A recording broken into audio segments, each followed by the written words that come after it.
दोस्तों लगभग एक साल पहले, एक साल तो नहीं 10 महीने बोलना चाहिए टू बी प्रिसाइज, 19 जनवरी की बात है ये।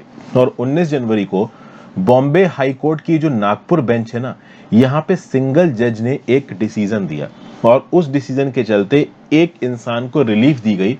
उसको पॉक्सो के अंदर चार्ज नहीं किया गया, उसको चार्ज किया गया under section 354 of the Indian penal code. Actually में हुआ ये था, उस पर्टिकुलर इंडिविजुअल के अगेंस्ट, एक बच्ची के अगेंस्ट कुछ सेक्सुअल एक्टिविटी करने का इल्जाम था।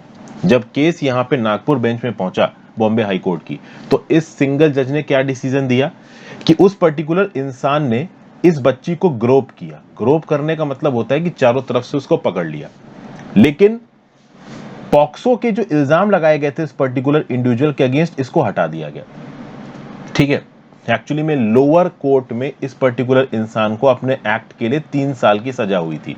वो इस सजा के अगेंस्ट चला गया Nagpur bench of the Bombay high court में। बॉम्बे हाई कोर्ट की जो जज थी, उसने यहाँ पे डिसीजन दिया कि यहाँ पे स्किन टू स्किन कांटेक्ट नहीं हुआ है। अब आप समझो, एक इंसान ने, एक क्रिमिनल ने एक बच्ची को चारों तरफ से पकड़ लिया, ग्रोप किया, लेकिन यहां पे बॉम्बे हाई कोर्ट उस पर्टिकुलर इंसान को कौन से बेसिस पे छोड़ दे रहा है कि आपने ग्रोप किया है लेकिन ग्रोप में स्किन टू स्किन कांटेक्ट नहीं हुआ है। क्योंकि उस बच्ची ने कपड़े पकड़ रखे हैं, तो आपने कपड़े के ऊपर पकड़ा, सीधे उसकी स्किन को नहीं छुआ। तो चूंकि आपने सीधे स्किन को नहीं छुआ, इसलिए पॉक्सो के अंदर आपको सजा नहीं दी जाएगी, आपको सजा दी जाएगी section 354 of the Indian penal code के अंदर। और उसके चलते ओवरऑल अगर आप देखो तो जो 3 साल की सजा मिली थी इस इंसान को पॉक्सो एक्ट के अंदर, वो एक सजा की 1 साल में कन्वर्ट हो गई। जब ये डिसीजन आया बॉम्बे हाई कोर्ट का, इसको हाईली इमोरल डिसीजन बोला गया। National commission for the protection of child rights ने तुरंत महाराष्ट्र सरकार से बोला कि हाई कोर्ट जजमेंट के अगेंस्ट अपील करो। बहुत सारे ऑर्गेनाइजेशन, जिसमें से youth bar association of India भी एक ऑर्गेनाइजेशन था, इसने सुप्रीम कोर्ट में याचिका दायर की इस पर्टिकुलर बॉम्बे हाई कोर्ट के डिसीजन के अगेंस्ट। और अब इस पिटीशन पे जो सुप्रीम कोर्ट का जजमेंट है वो आ चुका है। सुप्रीम कोर्ट ने बोला है कि देखिए, स्किन टू स्किन कांटेक्ट नहीं, यहां पे एक evil intention main role play करता है। समझिए, पॉक्सो एक्ट क्यों बनाया गया है।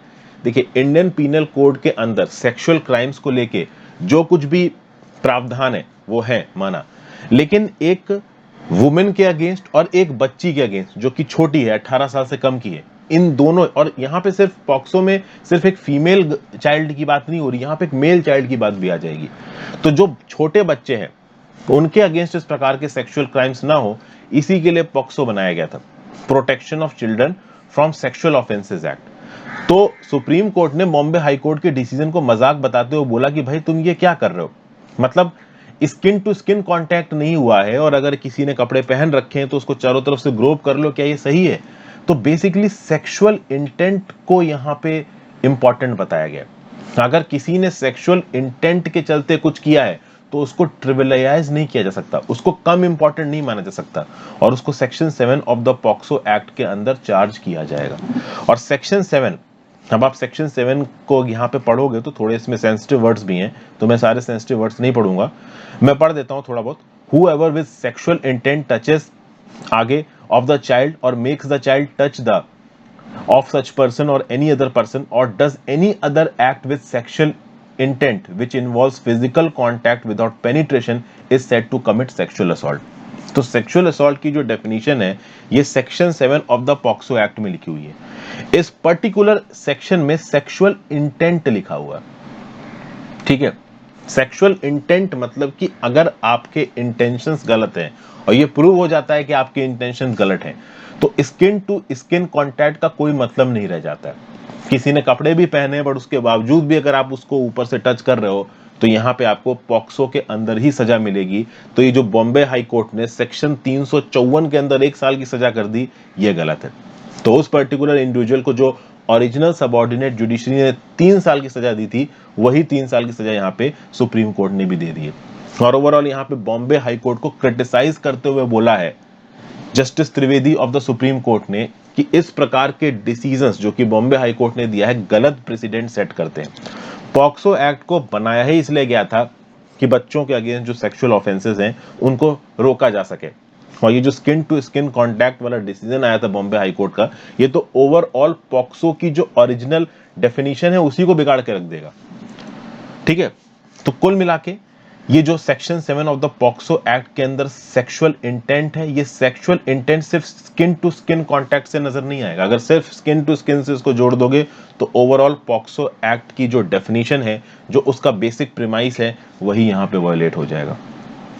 ऐसा सुप्रीम कोर्ट ने यहां पे बोला है।